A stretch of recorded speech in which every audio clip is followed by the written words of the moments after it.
গ্রন্থে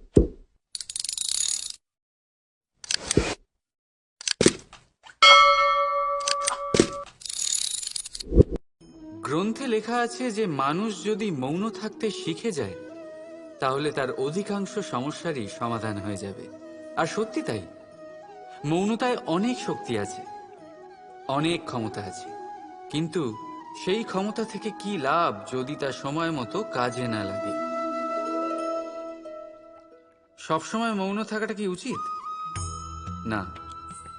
ইতিহাস সাক্ষী, সংসারে বেশিরভাগ সমস্যা এই জন্যই হয়েছে কারণ সময় মতো মানুষ তার বিরোধিতা করতে পারেনি, মৌন ছিল।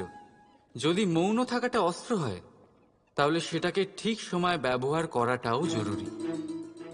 যদি অকারণে মৌন থাকেন তাহলে অন্যায়ের কাছে সেটা সম্মতি হয়ে দাঁড়াবে, আর ধীরে ধীরে সেটা আপনার স্বভাবে পরিণত হবে, আপনার অভ্যেস হয়ে দাঁড়াবে, আর তারপর আপনার ব্যক্তিত্ব একটা সামান্য প্রাণহীন পাথরে পরিণত হবে। প্রয়োজন পড়লে নিজের বাণীর সদ্ব্যবহার করতে শিখুন। বাণীকে কখন বশে রাখবেন আর কখন মৌন থাকা উচিত নয়, এর থেকেও বেশি গুরুত্বপূর্ণ এটা বিচার করা যে কখন মৌনতা ভাঙতে হবে।